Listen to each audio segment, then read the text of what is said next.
If I were to ask you what the worst weapon in ULTRAKILL was, what would you say? Maybe you'd say the nail gun, or the default piercer, or maybe even the slab. But if you were to ask me that question, I would say something else. I would say the jackhammer. This is the jackhammer, the alt shotgun that you can get in the third act of ULTRAKILL. To use it, you just need to charge up the shot and get close to the enemy and release it. It's important to note you have to be relatively close to the enemy for it to hit. Like all guns in ULTRAKILL, the jackhammer has 3 variants. The first variant is known as core eject. It allows you to shoot out a tiny core that you can hit with the jackhammer to send it flying that will explode upon impact. Pump charge, the second variant, allows you to charge up a shot which will result in an explosion once shooting. The final variant is called sawed-on, which is basically just a chainsaw that I can throw and hit to keep parrying it back and forth. There's not much to say about it here.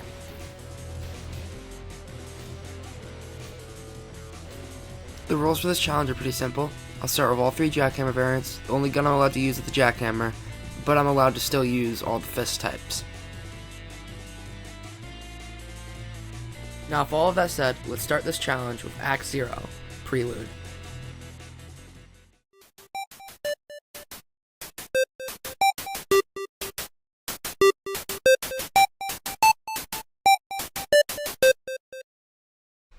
The start of Prelude isn't very hard. All the enemies are very easy to deal with at the moment since they're all very early game enemies and we have a very late game item. The first level ended up being so easy that even with the jackhammer, I got a P rank on it first try.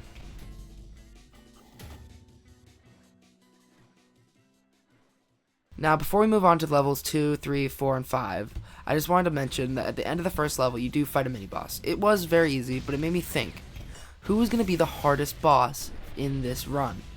So I made this tier list to show who I thought would be the worst part of Acts 0 and 1.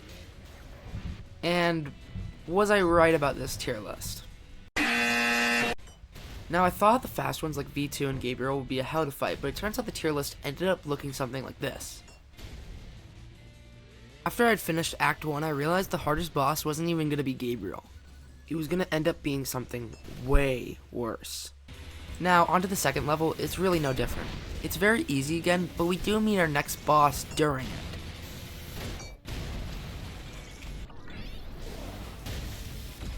Hello, neighbor. Again, there's not much to say about this level. It was very easy with the jackhammer, so let's just move on to level 3. Moving on to level 3, there's actually a lot more to talk about due to Swords Machine, our next boss, being located here. And how did the fight go? Well, I really only lost a few times.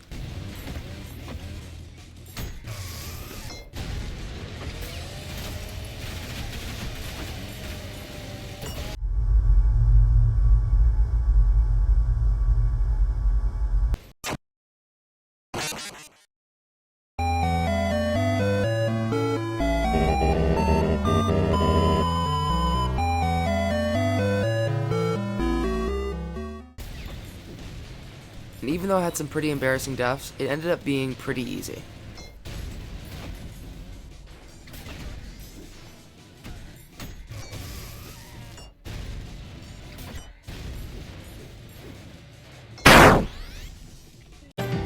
Good night, neighbor.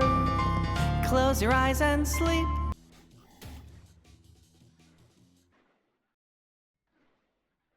The next level adds the malicious face the normal enemy will be facing. It's really easy to deal with because it's stationary in the air, allowing me to get a free kill off of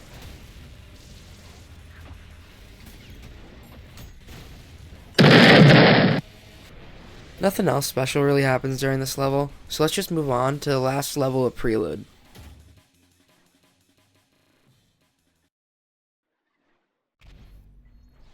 The final level of Prelude is home to Cerberus, who acts as the final challenge during the first act of the game.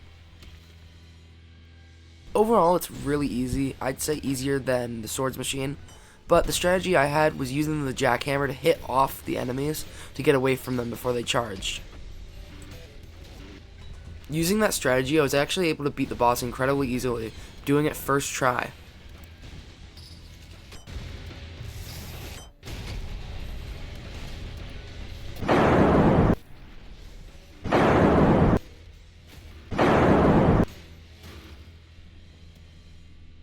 After honestly destroying that boss, it was time to move on to Act 1, starting with Limbo.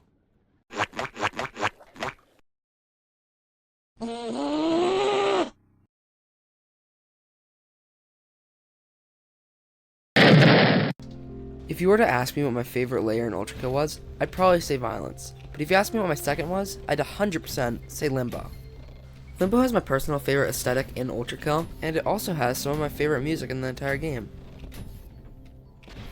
Limbo also provides a pretty big challenge for this run, and that's mainly because of these, the drones.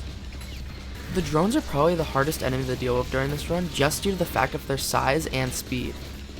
It was especially annoying because they would usually spawn in hordes, making it really difficult to hit them without taking a lot of damage. During this level, we have the choice to get the nail gun, which obviously we can't grab it due to this run. So I just skipped past it and continued on with the level.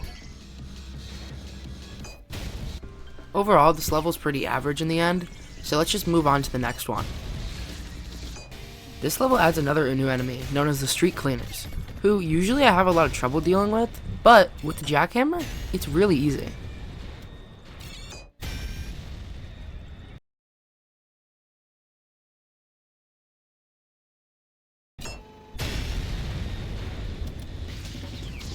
This level ended up being easier than the other one in my opinion, and that's just because there are less drones overall.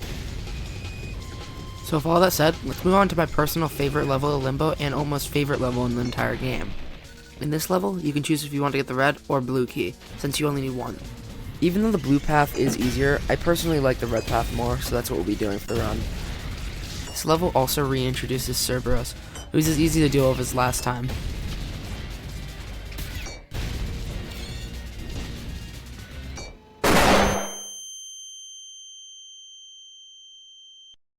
Skipping over the next two rooms, we can get the red skull key and place it on its pedestal, allowing us access to the hideous mask boss fight. Although I'd love to say that the fight was really easy, it wasn't. I died quite a few times, and it just ended up being really difficult. And that was because of the way it attacked. It would shoot directly upwards. That would stop me from using the jackhammer where I wanted to. And that eventually caused this to happen.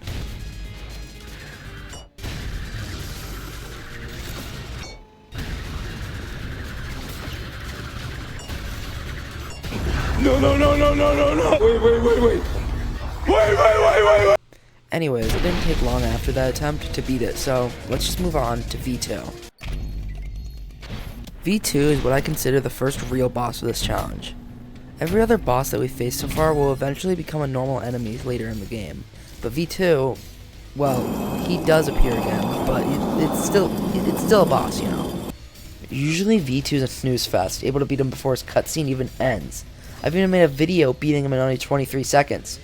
But with only a jackhammer, the fight becomes 20 times harder. This fight is so hard because V2 is as fast as us, making it almost impossible to get a good hit with the jackhammer.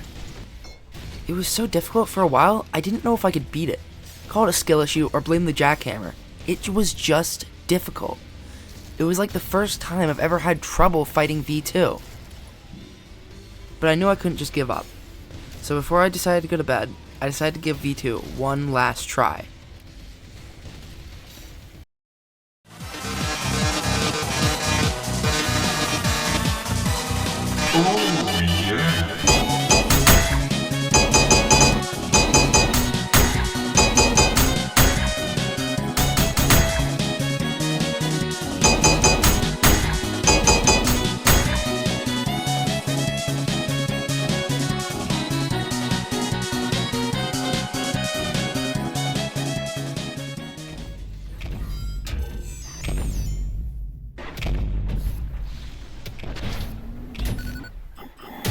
What?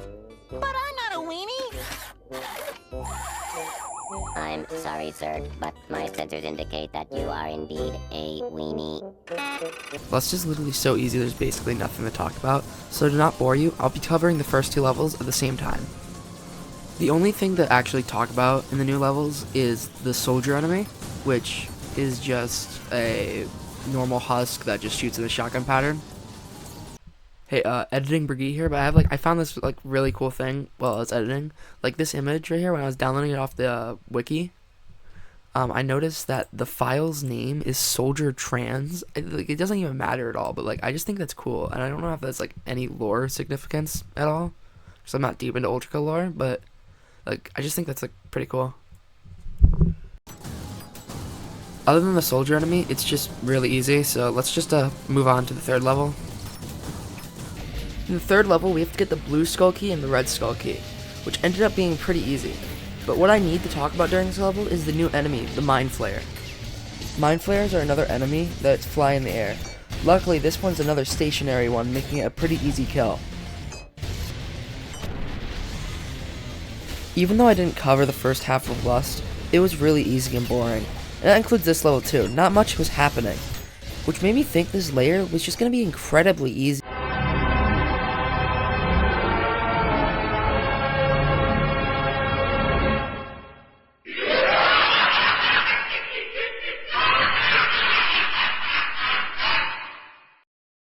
So, the final level of Lust ended up being, like, really difficult, and, like, you'd think it's because of the boss, but it's actually because of the hand mini-boss that appears, like, halfway through the level, and it's just, like, I don't even know why it was really difficult for me.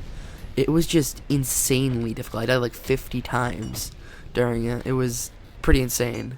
I'm not even gonna put, like, oh, this is so difficult and crazy, like, voice on for this, like I did with, like, V2 and stuff.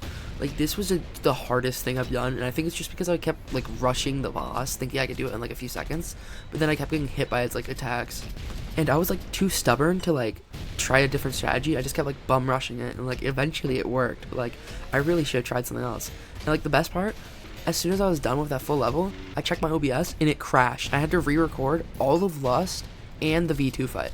Like, you know how much that, like, demotivated me? Like, having it crash and having to redo that? It took me, like, another 20 attempts.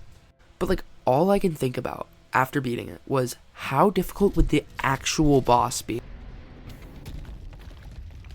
Yeah, I beat the actual boss first try.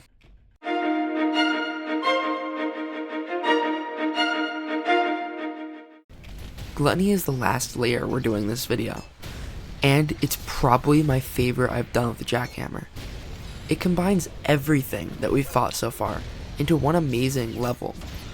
It was genuinely just the most fun I've had with the jackhammer so far because of all the hard-hitting enemies during it, just making it a blast to play through. Now, after beating this amazing level, it was time to move on to the final level in this video, which would be the boss fight, Gabriel.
Even I was shocked that I beat Gabriel in 2 attempts. It was just kind of wild to me. I'm pretty sure it's just the luck from that hand mini-boss coming back to help me.